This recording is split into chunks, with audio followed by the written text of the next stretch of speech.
welcome to the program. Demitri Fierro joins us today.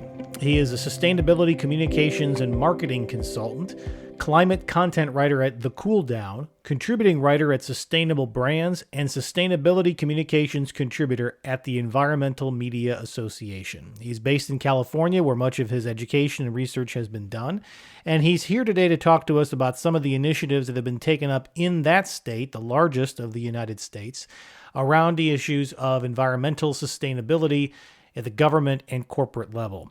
The reason we wanted to focus on this topic on this particular episode was to explore some of those initiatives, what's working, what's not, what the cooperation has been like in a state like California, which for those of you who are not from or knowledgeable about the United States, California, in addition to being the largest of the U.S. states, tends to be the one with more regulation around environmental policy than almost any other state in the country.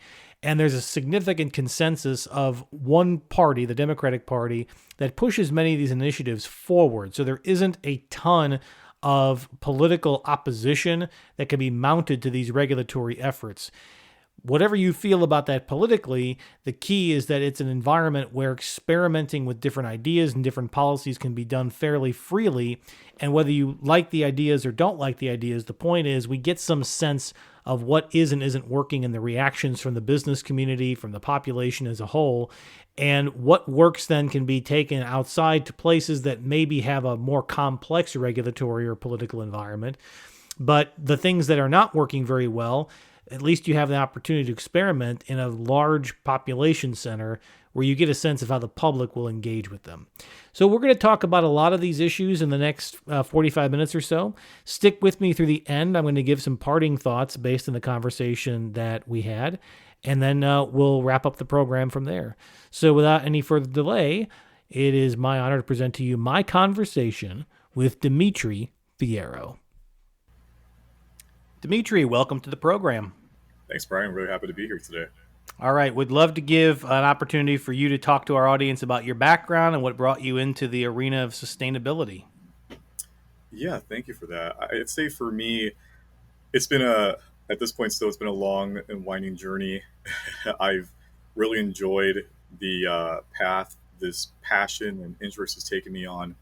You know, I actually first became introduced to what is now known as sustainability, I think way back when I was actually senior in high school. And then it wasn't until I went to college, I remember I was taking a biology class, and I came to class one day and I sat down, and that was when the very first time I had seen the word sustainability within this biology book. And I really feel like that was like a lightning moment where I just feel like I was initially just struck by this. And I thought, this sounds exactly like my passion for outdoors, for, being part of something bigger than myself. And it really got the excitement going, as a young adult. And I just really wanted to keep that momentum going. And that has pushed me throughout these years to want to pursue that. So to get a little more context in terms of like my educational background, I have a bachelor's degree in social ecology from UC Irvine. While there, I was involved in a good amount of organizations that focus on sustainability, environmental efforts, doing also research analysis, so research papers that focus on various environmental issues. My senior thesis actually focused on forestry practices within North America, and I was really excited to dive into that and see the economic and policy connections that go into that. Following from that, I went ahead and spent a year at UCLA doing my postbac entirely in sustainability to really understand now more of the business context within sustainability, as well as community organizing, resilient communities, etc. And I really wanted to just take that a step further. So then I started getting more exposure to the field itself. I was volunteering for a good number of environmental nonprofits, doing community organizing, becoming what's known as an urban forestry steward. So essentially being able to lead workshops with local communities to plant trees throughout the city and promote like sustainable living.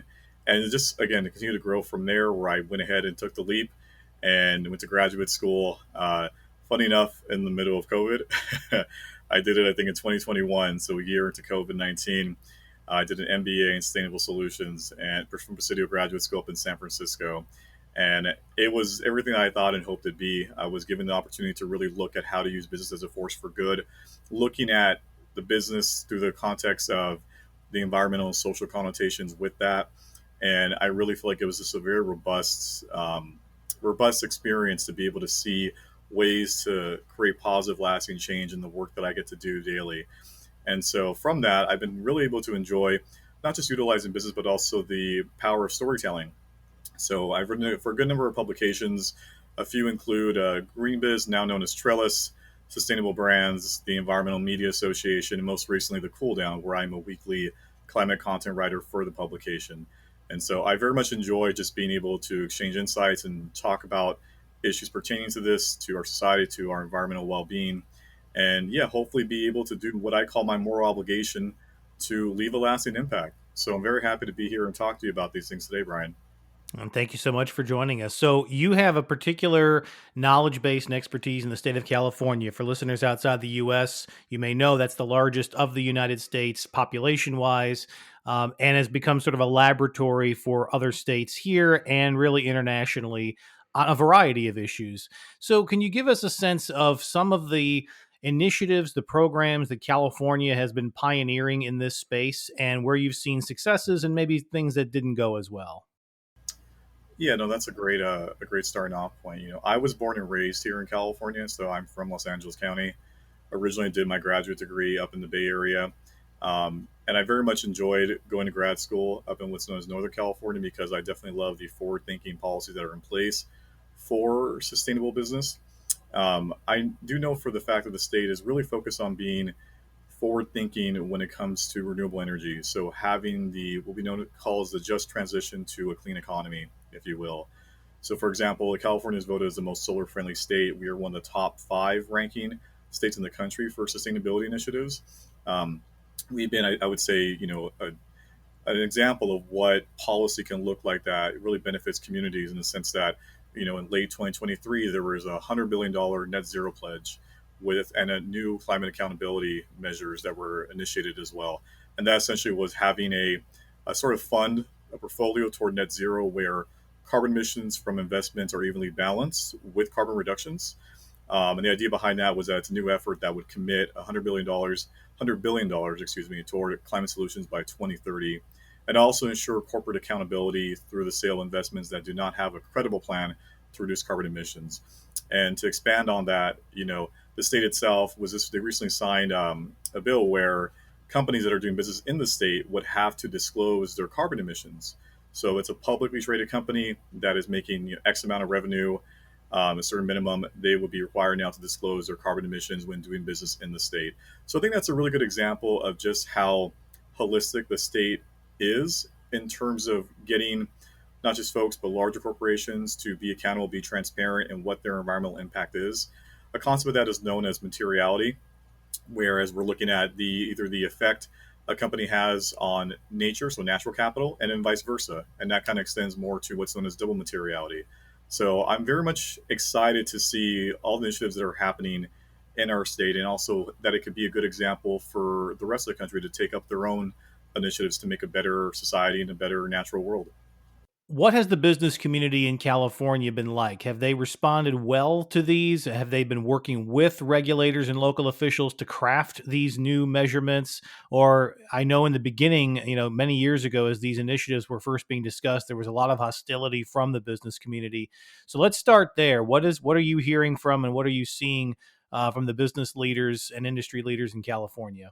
Yeah, so with that, it's very interesting. I think it's a little more nuanced because I think on the surface, of course, when we look at companies that want to talk about their environmental impact or social impact, a lot of that is actually highlighted in what's known as a sustainability or ESG report. And it's known as voluntary, but I think it's becoming more expected because of consumer interest, where they want to see companies, especially large corporations, showcase how they're making environmental social impact. So now we have what's known as sustainability report writing, where larger companies will employ either ESG or sustainability professionals to compile data into an annual report that showcases this is what a company is doing. This is their baseline in terms of their carbon emissions, their energy usage, waste and water usage. But then also here is where the goal they want to reach and by when. So I think it's great that consumer interest has really pushed the narrative for that, where it's becoming more mainstream. I do also know that there have been discussions where companies either are rolling back some of their announcements or pushing it to a later date. There was a good example of that with the asset management investment firm BlackRock. So Larry Fink, who was a big proponent for what was now known as ESG, there's recently been, I think it's starting to dial back down, but like anti ESG narratives where they're pushing back, and certain, I would say, players that are more conservative when it comes to ESG issues, what's known as environmental social governance issues, are pushing back, not really seeing the imperative to push these let's say these issues forward in a business model. So when I list that example of like BlackRock, that is, we'll dial that back a bit. I think it's also another, I would say, scenario where consumer interests, companies cannot please everyone, right? But it's always a juggling act with that. So it's a push and pull. But I do think, again, going back to states like California, which really does showcase interests generally across the board, we are still looking at how we can set the precedent for companies to see that this is a good business imperative. Because, for example, what happens in nature affects business. What happens to our water, our air, our forest, that affects, the value chain, the supply chain, that affects manufacturing, that affects raw material sourcing. So I think in making the business case for that, companies can continue to see why policies like the one I mentioned about disclosing your carbon emissions in California, why that is more of a necessity now than ever before. So you've been writing on this topic for quite some time, and I'm sure you've got feedback on your articles and some of your research and some of your work. I'm curious how the audiences that you talk to are changing. We hear in the media that the young generation, Gen Zs, and those just emerging from high schools and colleges now, that climate issues are top of mind for them. They're consuming more media around it. They're, as you said, as consumers, they're forcing companies to really address this more. But at the same time, in a political environment, we've seen elections around the world where we thought that this would be a bigger issue, and it drifts to number 5, 6, 7, 8. We see all kinds of competing interests about economy and inflation, and everything comes in and out. I'm curious, as somebody who's been on the front line of this and has been writing to and speaking to audiences for years, are you seeing more true consciousness of these issues and conversation around it? Or are we overplaying how much just one generation is really influencing this?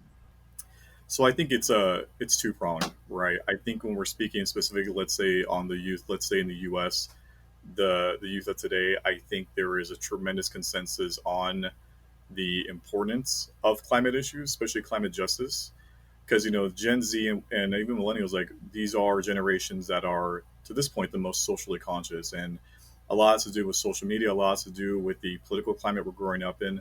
So they are very much, I think, more engaged in advocacy efforts to push climate agendas and also social justice agendas. So I think that's a great thing starting off the bat. I think across the board, overall, most Americans do favor the U.S. in taking steps to become, like, for example, carbon neutral by 2050 by promoting solar energy. And also, at the same time, there is a level of polarization with that politically. So, for example, whereas, let's say, for more progressive, left-leaning, uh, you know, persons or citizens that really care about climate change, that is ranked as one of the top 3 or top 5 issues for them, especially when it comes to voting. Whereas on the other side, if it's more like conservative, more right leaning, that is definitely going down the pile there. So it has become a political issue as well. Unfortunately, I think that that has been the conversation in the last few years when it comes to the U.S. Whereas, let's say if I look at other places, let's say across the Atlantic, right? Look at Europe, they've been very much more forthcoming in making it more climate policy is more of a mandate. So, for example, there is the Corporate Sustainability Reporting Directive, so CSRD. That's one example where also companies are being really encouraged to disclose their carbon emissions, to disclose fair labor practices, to disclose their water energy usage, to disclose what's known as sustainable sourcing of materials. So I do think that, in that case, it could be an example also for the US to be more, forthcoming and being transparent for what's being done here and be more holding themselves more accountable for that. As I mentioned earlier, the youth is a driving factor of this. I recall, like, either from, my past published works as well as like events or conferences I've attended where I just get excited when I see, those in college or like under, 25 that are going to these events, and they are so engaged and they're so outspoken with this. I personally love that because, when I was 20, 21, I feel like I was just coming on board with this. And now I'm seeing, these eco influencers or just these activists that are going all these things, like they care about it so much because they see the the critical need for this as it affects them as they get older. So I think in some way we can learn a lot from the youth of today, because I think they are setting a good a good force in terms of setting the level for what needs to be done in terms of advocacy, in terms of action, that they understand the critical need to act now versus, in a sense, pushing the can down the road to someone else. So I think it's fair to say that in the last decade or so, there has been a deep conversation around the world about the effectiveness of any given policy, and a lot of people have thrown their hopes behind the transition to more electric vehicles, getting away from the old combustion engines. And then you get, some challenges now with how those vehicles are made, what they're made of, the batteries, the mining that's involved in getting those batteries. And so now the conversation has become a little more complex, that while this is still a net positive for the environment versus combustion engines, it's not like it's without downsides. I'm curious how you view this trend. And also, I am a little surprised at how slow the adoption has been. And now I say this as a guy who has not bought an EV himself, right? And it's not like they're hard to necessarily find anymore. And Tesla has made them cool, and more people are wanting to experiment with them. But there's something, it feels like, in the environment around this, that a lot of weight was put on it, then some pushback came to it, and then it just became a matter of consumer preference. And I don't know where we are on the transition to electric vehicles, or maybe alternative powered vehicles, which is one of the key sources of carbon emissions around the industrialized world. I'm curious what your view on this is. I'm grateful that you pushed up this question. I have seen this a lot, especially in my current works. So, for example, I think when it comes to EV adoption and the electrification transition, if you will, there has been tremendous progress with that. If we go back, let's say 10 years ago, Tesla, of course, being, let's say, known as a quote unquote pioneer with this in terms of making it mainstream, I just want to say, when it regards to EVs, because now we're seeing, what's known as like cyber trucks on the roads. I personally see it a lot here in California. And just recently, I think I read somewhere that here in Southern California, they are electrifying police fleets. So vehicles for that police department's use are being electrified to EVs. I think just also a few months ago, Tesla actually had a partnership with PepsiCo where they're electrifying their freight trucks. So it's more of a prototype, a pilot project. But I think it also speaks to the growing popularity in seeing this transition, or even having like a hybrid. In 2022, as many I think I've heard at this point, like there was known as the Inflation Reduction Act, and that was essentially signed by the federal administration to really reduce the national deficit in terms of budget, also to bring down drug prices from big pharma, and of course to invest a tremendous amount of money into clean tech, clean energy. A good amount that was actually focused on EVs. So now for new EV purchases, you can get a $7,500 tax credit on that. I believe for used EVs, I believe it's between 35 to 4,500. So I think it's also an example of just policy that's focusing on making this more accessible for folks, because, on the surface, yes, significantly over a certain number of time, they will reduce carbon emissions compared to conventional vehicles.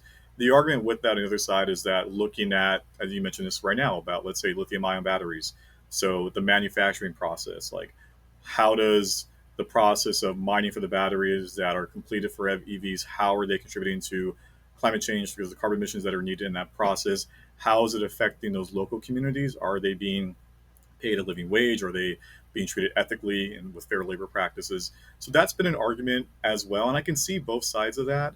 I do think that, when it comes to EV adoption, it is something that is better, in terms of progression. It does take some time.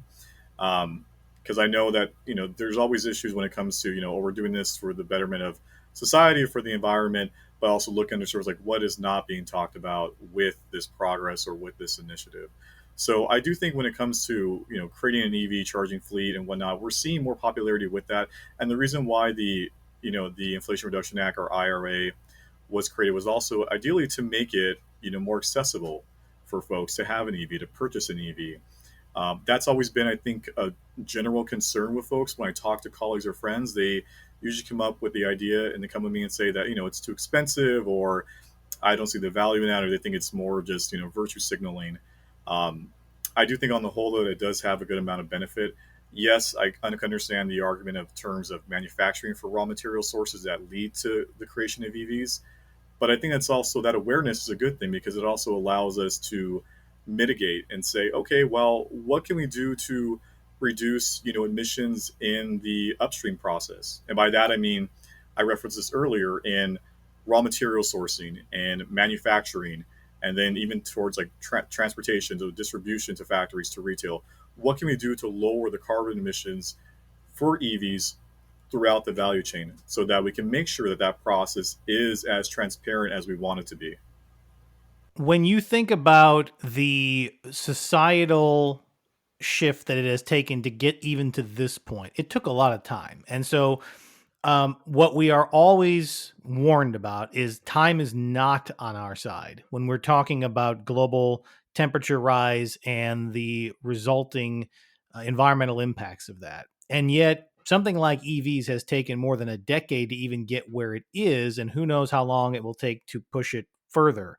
So, how do you and the folks that you work with think about this concept of that the technologies that we may need to get to a more sustainable future take time to refine, to work out, to invest in an era where we don't have that much time? How do you balance that other than to have government policies that would really put the country or the world on more of like an emergency footing, which sadly to say, we don't really see that kind of urgency coming from governments. And I see it maybe some from the corporate community, but not in a unified enough way to really focus and impact. So talk me through your concept of the emergency of the moment and what we may face from continuing rising temperatures versus the slow nature of innovation and how long it takes to really bring a new product to market. Yeah, great question. I think we're already seeing the consequence of inaction, or I would say delayed action, right now. I just feel so bad when I look at the news and I see what's going on in Florida, for example. They had one hurricane now. Hurricane Milton is coming in and wreaking more havoc for communities. I feel just personally saddened by that. That these storms are being intensified, they're being more frequent. You know, and for example, the reason why that's happening is that we look at our rising temperatures, as you mentioned right now, with higher carbon emissions, being stored in the atmosphere.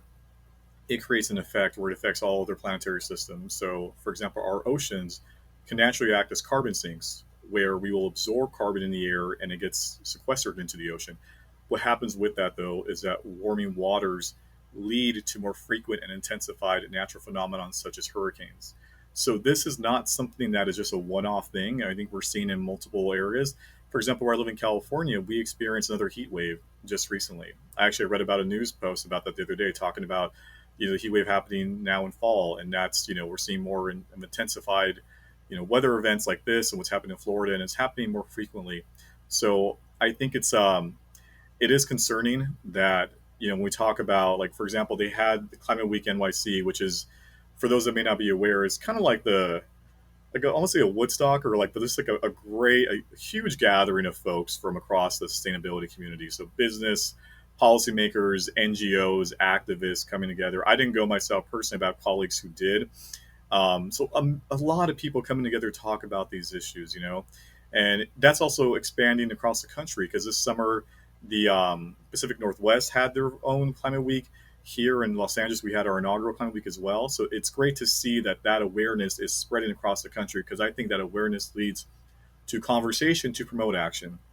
However, at the same time, when I look at businesses and versus, like, government organizations or NGOs, there was a poll that came out recently where majority of consumers, they do not view businesses, they don't trust businesses as much as compared to other actors. And by that I mean compared to political bodies or NGOs, think tanks, etc. And I think it's because we see a lot of these terminologies being thrown around. So we have carbon neutral, we have net zero. Whenever I see whenever I see like a sustainability report or an announcement saying we're going to get carbon neutral by 2050, I just I stand back and I'm a little surprised, because I feel like by 2050 there's already enough damage being done now. So if we look at what's been reported by climate scientists, especially by the IPCC, which outlines the UN SDGs, so United Nations Sustainable Development Goals. There's 17. We essentially have till 2030 to really create the action that will make positive difference now, or at least really reduce any severe impacts. I mean, to the best of our abilities from now until then. So we should have acted yesterday, is what I like to say and what I like to hear. So when I look at either a sustainability report or announcement saying we're going to do this by 2050, that's great to hear. But I really think that very crucial steps need to be taken now. And to what you mentioned earlier about policy initiatives, I just actually read this recently. So with the IRA, the Investment Inflation Reduction Act, that was signed in 2022, unfortunately, this still also allows oil and gas to continue operations, or I think they're also being allocated millions of acres of land and public waters to use for their own business purposes. So there in of itself is like a nuanced solution. It did provide some societal good, but at the same time, we're still battling with these traditional fossil fuel industries that continue to pollute and continue operations that's going to affect our air quality, our water quality, as well as society. And so I really think that you mentioned earlier, like there are policies in place, and going back to California, where overall we are really trying to hold everyone accountable and transparent. I think the initiative we have to make sure that public companies disclose their carbon emissions when doing business in California, I think that's a great next step because it also holds companies accountable, especially large corporations. That's something that I hope will continue to be embraced throughout the country in the coming years, ideally before 2030. So you laid out the challenge very well, and I think we've heard a lot of the similar commentary around we don't necessarily have a lot of time on our side.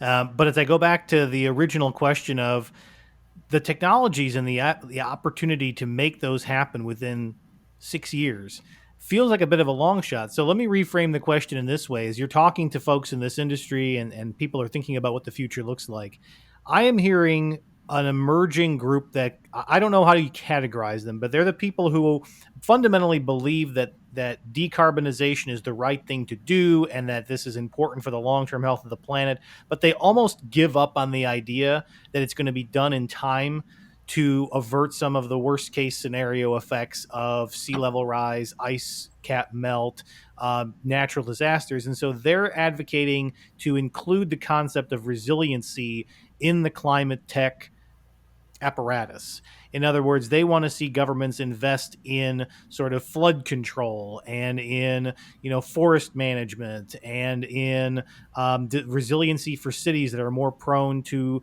inland flooding events.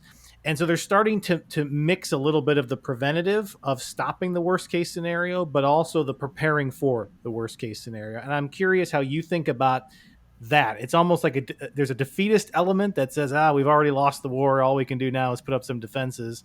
While at the same time, you're still battling the long term. Do you see them as all one, or do you see sort of resiliency and sustainability in separate buckets that should be looked at differently by companies, by policymakers, even by us in the public? Well, sustainability is forward thinking, right? Sustainability is ensuring quality of life, actions today that benefit generations tomorrow, like at the base, so foundational. And when it comes to resiliency, I think that also takes that into account. Looking at how not only can we prepare to have resilient communities today, but that also can weather or mitigate, any impacts that will happen in the coming years. So for example, when I look at what's going on in Florida, with communities and homes that are being ravaged by these hurricanes, there's been a few, I've actually heard about this, there's been a few initiatives that talk about how we can create sustainable building that can be more, drought tolerant, more, flood resistant, that can anticipate when these events will happen, because now that's becoming more of the norm. Like, for example, in California, we have a lot of folks that live here because they have, like wildfires. That's been an issue here. We have that, it seems like almost every year now, especially every summer, where that's become a statewide issue. So we've looked at how we can get on board with insurance companies to prepare, in a sense, be resilient for when these natural phenomena are going to happen, because now they're more expected. So I think, yes, like I think on the whole, like looking at sustainability in the coming years, I think it does have resilience embedded into it, because we are looking at how we can mitigate risk or damage today to ensure, to the best of our ability, a good quality of life for the years to come. And that includes, like I said earlier, access to our energy needs, so our clean water, our clean air. I know a few years ago when there was a good winter in Texas, right, which I believe where you are, there was a huge power outage. So looking at ways to mitigate against issues such as that, like there's a great thing like called battery energy storage. So looking at ways to have like in a sense like self powering generators that can power people's homes. Let's say if the grid were to go down or is disconnected. I think these are also giving folks ideas, especially in the climate tech community, on ways to prepare and mitigate against that. So we have Silicon Valley up in Northern California. Down here, we have what's known as Silicon Beach. So there's a huge amount of startups that are looking at just ways to anticipate and really give folks a real good chance to be able to not only endure but be able to remain resilient in the face of these phenomenon. When it comes to such issues, let's say as regenerative agriculture, to solar energy, to as I mentioned earlier about EVs, we're seeing all that I think across the board. So it's given me a sense of hope that I think people are taking this more seriously now. As I mentioned earlier, when it comes to the youth of today, that activism I think is also what is spearing developments in climate tech to ensure that we're resilient for what's going to come or what could come in the years. When you get down to individuals, I find that people are less political than what their voting patterns might show and even what they might say on a survey. And I mean, I've never met anybody who says, I want to trash my planet. I know there's some people who might, have their views on specific policies, but I think everybody has a personal desire to see a better world for their kids, for their family than what they have. But I also think a lot of folks don't know where to begin. Especially as an individual. So much of what we talked about today are changes that can happen at a governmental level, policy level, business level. But let's talk about the individual, the person listening to this show, wherever they are in the world, and they want to live a more sustainable life and they want to contribute to a better planet. They don't really know where to start. What does the research tell us, or what have your colleagues and the folks that you're covering, what do they say are some of the most effective things that an individual can do that doesn't necessarily cost them a huge investment and isn't a massive commitment to their life? Just everyday things that can make a big collective difference. Mm-hmm. It's a great question. I mean, I firstly ask myself that on the daily: what can I do that reduces my footprint, that could promote something that could be not just individual, starting from that, but become a collective responsibility. So I think as many folks have on this I've already heard in the past, biking as opposed to driving, recycling, composting. But I would also take it a step further. I mean, think about what you do at home. Think about your daily tasks and whatnot. I personally, whenever I'm not using an appliance or whatnot, I take it out of the outlet because you have what's called the energy vampire load, where even if you have an appliance, something that's plugged in to the wall of your house and it's not on, it still utilizes energy, especially during peak hours. It's a real strain on the energy grid. And not only that, but like having that plugged in and using appliances in your home during that time could actually increase utilities costs. So not only with that example is it an environmental measure, it's also a cost savings measure. Um, Going back to EVs, on the whole, you can save like hundreds of dollars on maintenance fees or maintenance costs versus a conventional vehicle by having an EV. So again, not only is it great for like air quality, but it's also great on your wallet. I think that's where folks really I hate to admit it, but I think that's where folks also really get on board and want to listen more when they understand how it can be tied directly to them. And usually that's either through economics. So, like, how can this save me money? Which also extends to business. Not to go much on a tangent from that, but also to extend to business, like, oh, we can save money on this by these measures. But going back to the personal responsibility for that, it's being taken a step further. And again, for example, here I am in California. We had a plastic bag ban that was signed. But just recently, we had another one signed by our Governor Gavin Newsom, known as SB 1053. It's replacing a previous statute, which was known as SB 270, and it basically means that looking at how we can, ban plastic bags, or even those that are not even selling recycled content bags, to really promoting a reusability of bags when we go to our shopping stores, our retail stores, convenience stores, etc. And I think that also speaks to just the individual, like, what we look at on the community level. Folks want to see this kind of progress being made. I myself, I make an effort to compost. I could just do that in my garden, and it's actually really, it's not as complicated, I think, as folks might think initially. So you can compost in your garden, your local community center, like, There, there are also like community initiatives that are looking at creating like a cohort of sorts for folks to come together and do community gardening. As I mentioned right now, community composting. I love to see that. I love being able to take part in those things. I do that on my own time myself. Also looking at ways I can reduce my carbon footprint by reducing my drive time. If I can bike from here to the grocery store, I'm happy to do it. If I can bike from here to the post office, happy to do it. So it's these little individual actions, I think, because that it can influence those in your immediate circle, and then that grows. That becomes now a collective effort, and then that grows, and that could inform, even persuade policy. I think that's what happened in our state. I'm excited for that because I think it's also I've seen that in other states as well. Where, for example, I think Vermont passed the clean heat law, and now I'm hearing of solar farms being built. I believe in Kentucky and Tennessee. Now, 5 out of the 10 coal plants are set to close down. So I think again we're seeing the influence of the individual can lead to the influence of the collective, which can inform policy. So that gives me hope when I hear of actions like that. I get excited about that. So let's talk about some of the international challenges that may make this more difficult. I think it's fair to say today, in the absence of tariff policies or trade restrictions, there are low cost producing countries in the world, especially places like China, that could produce a significant amount of affordable electric vehicles and effectively flood the European and American market with them, which in theory would be quite good for environmental issues. However, those countries have domestic industrial interests and political interests, and lots of people who work in their automotive industry. And what we are seeing is a political response and a policy response from those nations to effectively block those low cost EVs from taking over their market and potentially disrupting their industry. Mm. How do you and how does the environmental sustainability community think about this very challenging situation of a technology that may very well, at the right price point, turn the tide of people's behaviors because you're solving the cost issue, but in solving the cost issue, you may be putting potentially, I mean, let's hundreds of thousands of people potentially out of work if your traditional auto industry is no longer able to compete, and all the component makers of that. There's always a give and a take to some of these things, and if it happens, suddenly, it can really cause some significant economic dislocation. How does the community think about this, and what are the initial ideas about how to make this transition less painful so that you can get what you're looking for, what we are all hoping for, a lower carbon emitting planet, without the consequences of potentially throwing huge numbers of people out of work? Mm.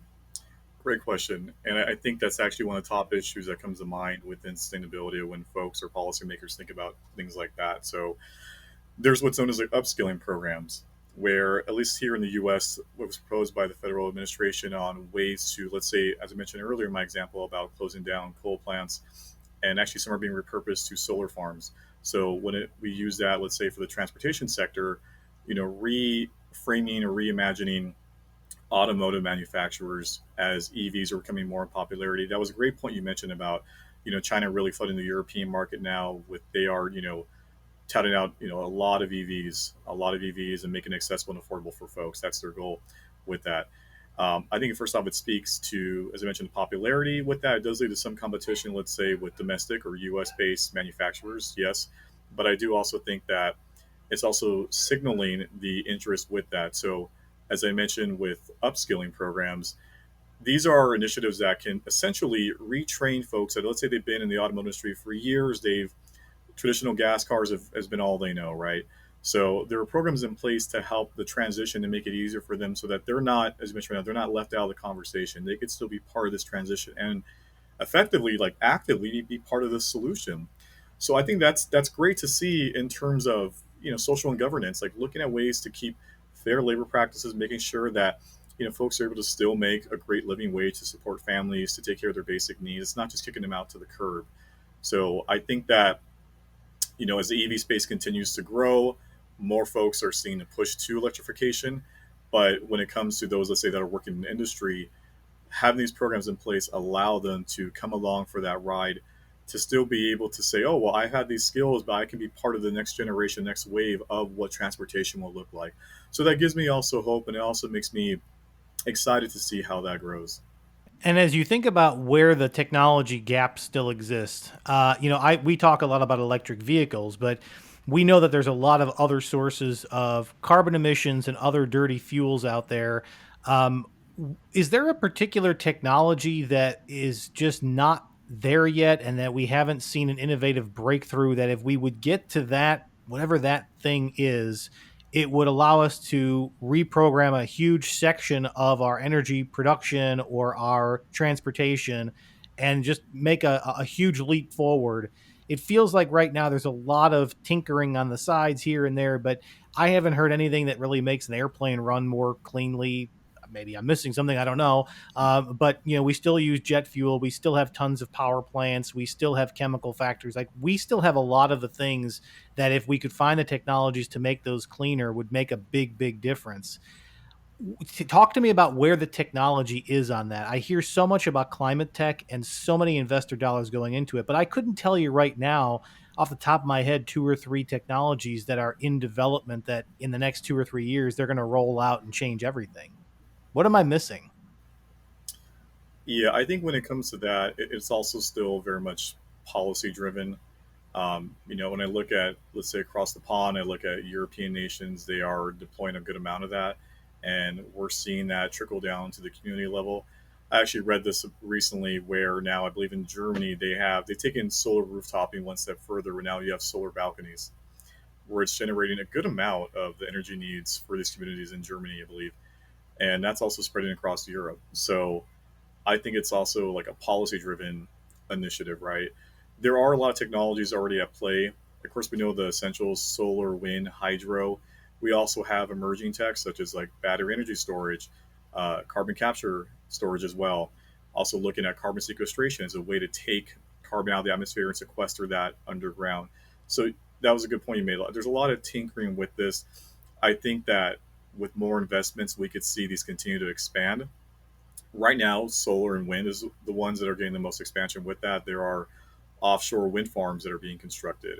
There are solar farms being constructed in, I believe, the Midwest and Eastern United States. So I get excited for that. I think where the gap is still looking at just the business imperative for this as well as the policy. There's a concept known as greenwashing. So where essentially, folks are essentially virtue signaling, touting themselves or lauding themselves as being very environmentally forward thinking. However, we then, upon looking at how their carbon emissions are, what their numbers are, it's not to the standards that they're claiming to be. There's also another concept of that called green hushing. So, not disclosing the environment work they're doing for fear of being called out for greenwashing, for fear of being not being transparent or accountable. So, just to go back to that earlier thing, as I mentioned, with emerging tech like the ones I listed, I think it's something that will be progressing over time. With climate tech startups investing more in this, we can see more progression in that. Right now, I think because of policy, that's been a hindrance, at least in the U.S. Fortunately for legislation such as the IRA, as I mentioned earlier, that's been a great step overall to lead to this. Sure, it's also come with its own set of challenges and obstacles, but I think it also has trickled down into the mainstream on the importance of what clean energy can do. And that's why I'm seeing, for example, EVs. I'm seeing, even conventional manufacturers launching their own EV fleets. Mazda and Hyundai and others and Ford are launching their own EV trucks, their own pickup trucks, their own EV vehicles. So I think other industries are coming on board with this. They're seeing that little by little. Sure, there's also been some pushback and rollback, but I think we're seeing more of that. And as that continues to grow, I think policy will continue to also encourage that, as I've seen here in California. So I would just give it a matter of time. And also, with more organizing and more consensus on us, we'll see policy. Hopefully, ideally, we'll see policy encourage that as well. So, as we come to the end of this program, I want you to kind of think forward with me. You're obviously a prolific writer and you're active in this industry. As you look to the future, and this doesn't have to be the 10-year future, this can be the next few months, the next year or so. You're thinking about topics you're exploring, things that you want to write about. What is on your mind? What's around the corner that our listeners should be paying attention to and listening for? Mm. What comes to mind for me is focusing on the youth. I think that this speaks volumes to me. I've gone to a fair amount of conferences and events and panels, and one topic that I always get excited about when it's discussed is focusing on the youth of today, and not just the youth, but really looking at different perspectives and experiences. For example, what affects me in terms of climate change may affect someone differently on a broader scale. Climate change has affected people in Florida differently than it's affecting folks like myself here in California, right? It's just as intense, it's just as severe, it's just as damaging, but it's presenting itself in a different way. But it is all the while still just as real. So I think looking at how we can understand and hear and actively listen to other experiences and other perspectives, that informs us. That makes us a lot more, I would say, globally savvy and tuned in to what is going on in terms of climate change and issues, the way it impacts folks around the world. But then also looking at the youth of today, because this is going to be the future generation that's going to drive a lot of this, and they are incredibly engaged already. I went to an event earlier this past year with one of the publications I write with, the Environmental Media Association. There's an annual impact summit that happens in LA every summer. And I remember one of the topics discussed was like focusing on the youth. That's actually been a recurring topic with that organization. I've really enjoyed that as a contributor with them, is like looking at what future generations can do today. What we set in place today will affect them. I think there was always this, I say, paradigm years ago where folks would say, okay, well, they'll deal with it, or there's nothing really we need to do right now. It's a long, far off concern. It is not. I mean, we're seeing this in the news every day now. It is very much a real thing. It's impacting all of us in some degree. Folks are suffering from climate anxiety. So essentially, this constant dread of climate issues that are happening, we're seeing more of it. So it does call all of us into action. I get excited when I look at youth development and I find a way to engage and connect with them, because that's going to really drive that progress forward. So I hope in the years to come we'll see more of that. We'll see more of that engagement. We'll see more folks advocating for climate issues. Folks are advocating for climate justice, prioritizing frontline communities, prioritizing under-resourced communities. They have just as much stake in the conversation. They have just as much participation in this. So they deserve to be part of that conversation just as much. So I'm excited what that will lead forward. And I myself, if I can do what I call my own moral obligation to take part in this and help, drive climate solutions, and I feel like I'm doing my part, and I want to continue to do that every single day. And that's why I enjoy this work and I enjoy talking about it, because I believe with awareness comes conversation, with a conversation comes action. So I'm excited for that. And we do have some folks who are in the regulatory community and the policymaking community, or who will be in the future. Let's even talk about the youth, people who might be listening to this program who aspire to that. If you had to say what the number one policy, or maybe the number one initiative that if you had the ear of a mayor or the ear of a local town council person somewhere, and they wanted to help kickstart this in their community, what would you say is like the number one thing that you could do at a relatively local level that you have found to be particularly effective, whether it's effective in California or you've seen programs in Europe or elsewhere that just kind of get the momentum going at a very organic and very local level? Listen, listen, listen. That's what I think. Listen, I think going to folks, meeting them where they're at, understanding their experience, understanding what's material to them, that informs a lot of us. I see myself doing that as much as I can. I'm learning even today about how, these issues affect communities differently, unfortunately, disproportionately. And, like, again, when it comes to issues like the global south, that are dealing with a lot of the brunt of, what, developed nations are driving in terms of carbon emissions, it really is, takes me back a bit. And so being able to listen, like really meeting folks where they're at, going to their communities, talking to them, asking them what has the struggle been like day to day, like with regards to their, air quality, energy needs, to also having, economic access to opportunities, like listen to them and take that in and understand like the experience we have, it could be shared by others, but also looking at diverse perspectives in this. Because when it comes to climate issues, it's a very collaborative approach. So looking at different stakeholders and what their experiences are, that informs that. And that all starts with listening, being able to talk with folks, what is really pressing for them, and using that to rally folks together, to bring people together and say, this is all affecting us maybe in different ways, but we're all united in understanding that these are issues of our time. It is an existential crisis for how it's affecting communities.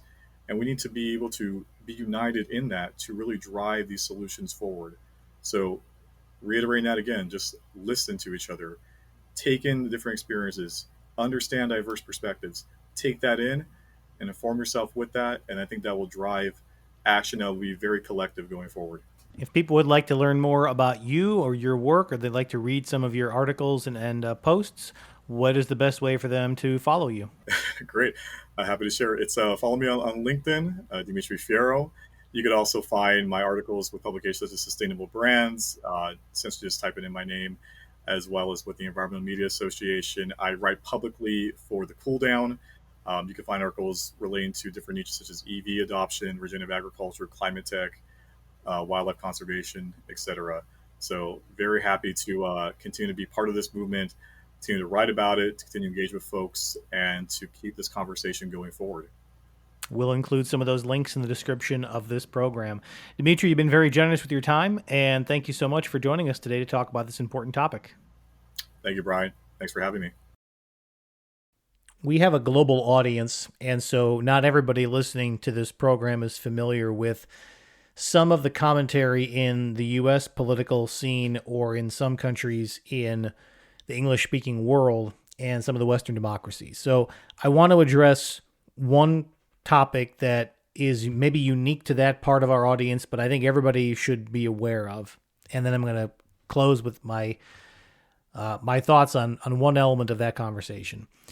There is a portion of the audience out there that believes that everything we just talked about in that conversation is part of a big global conspiracy. They honestly believe that the topic of climate change is a hoax. And they believe this as part of a conspiracy theory that suggests that there is a global elite of some kind that wants to see policies that are harmful to energy production in the United States, and that allows other countries around the world to catch up to the United States because they'll be able to continue to burn dirty fuel while the U.S. is restricted from doing so. It's something to that nature. They would also argue that it is a sort of a lie to set up a business case for why quote unquote green companies should get subsidies from government, and that people should buy things like electric vehicles, or that they should take, other environmentally friendly actions. So there is a portion of the audience out there that just doesn't accept that there is any form of change in our climate, because if you deny the problem, then you don't have to address it with a solution. You just pretend it doesn't exist. Now, I wanted to address this because it's important, as I give my closing thoughts on this, to acknowledge that two things can be true at the same time. What I just described to you as the quote-unquote climate hoax view from some people in some parts of the world is fundamentally bullshit. But there is an element to it that is important to acknowledge, and that is that sometimes we get science wrong. And sometimes there are business people who try to take flawed science and convince people to buy things or do things that they might not otherwise do based on that science. So is it plausible? Is it possible? Is it fundamentally true that if we acknowledge that this problem exists, then we also have to prescribe policy prescriptions that may harm some people in some industries and may benefit other people in others? The answer is yes. So I am not a critic of anybody who wants to be skeptical and second guess some of what they hear. I also think it's important that we acknowledge that we don't know a lot about the Earth's processes and systems and how everything will react over a long, long period of time, both with human intervention and without our intervention. But that having been said, what my following comments are about, I hope, is important and valuable to listen to, no matter what you think, and no matter what you believe, and no matter what the science says about our climate situation. Because whether you are somebody who doesn't believe that human beings have an impact on our global climate systems, or somebody who accepts every article of science that is out there without question about how exactly we're impacting it and what it's going to mean, regardless of what view you have.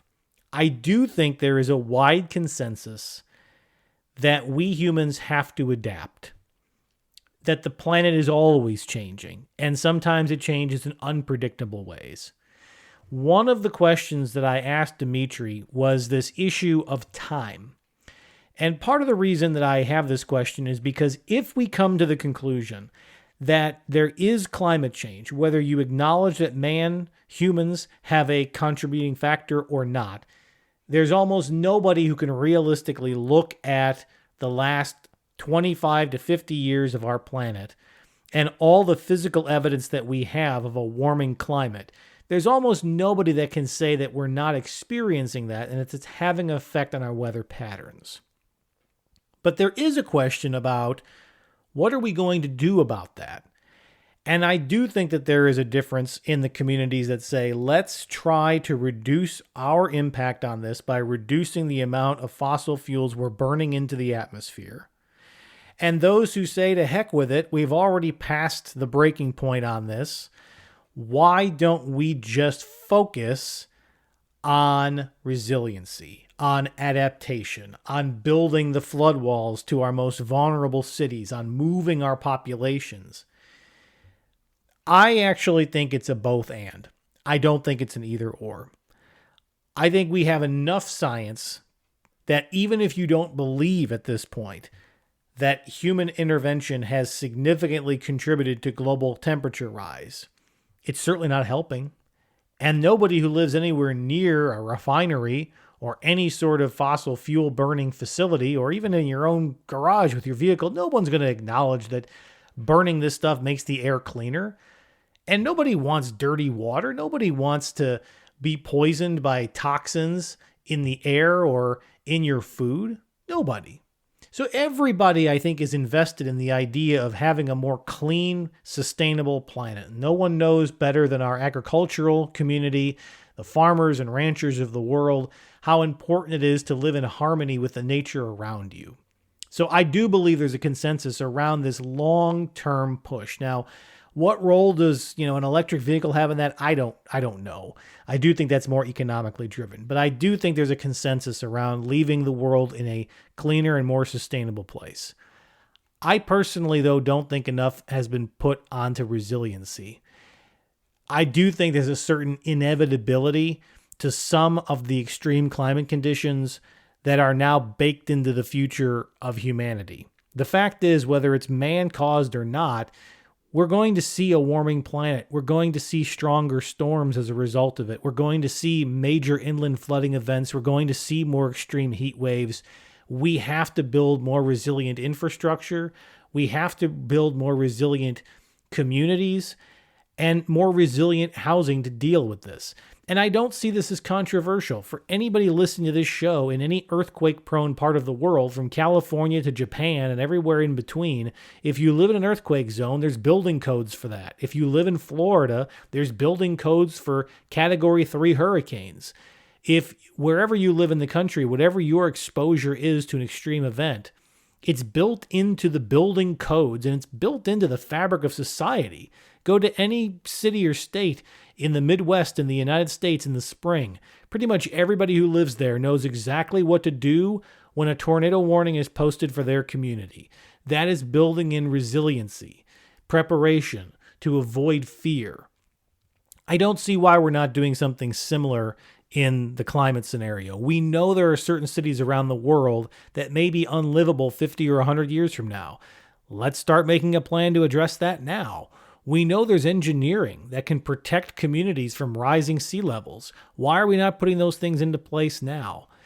There is a certain inevitability about some of the changes that are going to happen around the world, from glaciers melting to ice caps melting to storms that are becoming more prevalent in certain parts of the world and vulnerable communities that will be even more vulnerable.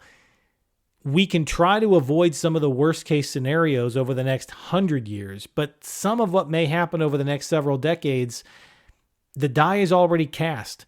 We've had demographers on this program who talk about anything you see today in demography there's an inevitability about what will happen over the next 15 or 20 years. It's already baked in. There's nothing you can do about it, or very little that you can do about it. I think we have to start looking at climate the way we look at demography. Certain outcomes are baked in. Even if they feel or seem tragic, the likelihood that they're going to happen is so high that it's better to prepare for it than to try to avoid it. And much like you prepare for a hurricane, you can hope that the hurricane misses your city, your state, your town, but there's nothing you can really do to stop it. All you can do is to prepare for it, build resiliency within yourself, your community, and your families. And so my call as we wrap this program is that whatever your view is of how we got to where we are, there should be a focus from every individual and anybody who's in a position of authority with a nonprofit, a company, a church community, or if you are somebody who's in a regulatory position, to acknowledge the reality of a changing planet and to try to make the best outcome that you can with changes now that can have a positive effect in the future. But don't do that at the sacrifice of basic resiliency today. We have to be able to do both, and it's very important that we have more conversations about what technology we're going to need to be both a more resilient society and civilization, and also try to reduce our impact on a warming planet. Hopefully, this has been an enlightening episode for you. And if there's anything that you disagree with about this conversation or anything that I just said, I would love to hear from you to keep the conversation going, because that's what this podcast is all about. We're not here to tell you what to think. We're here to offer a point of view from some of the smartest minds that we can find and probe them with the best questions. But we want you to come up with your own answers, and we want you to listen and have your own thoughts and opinions, and we would love to hear about them. If you'd like to reach out to me directly, it's easy to do so. My email address is info@brianjmatos.com. That is also my website, brianjmatos.com, where you can listen to this and all of our other programs for as long as we've been posting them, as well as the show notes that are associated with the interviews and some of my thoughts. You can also find us anywhere you get your podcasts: Spotify, Apple Podcasts, iHeartRadio, Odyssey, or any other app where you get your favorite podcasts. And of course, YouTube at Brian J. Matos Podcast is the best way to find us. But if you just search my name, you'll find my channel. Subscribe to us there. You'll be the first to get these episodes and any exclusive clips that we air only on that platform. Thank you so much for listening, not just to this show, but to all of our programs. If you're a subscriber, thank you so much for being one. And we look forward to talking to you again real soon with additional episodes about interesting topics. Until next time, this is Brian J. Matos, thanking you all for listening and inviting you all and encouraging you all to stay curious.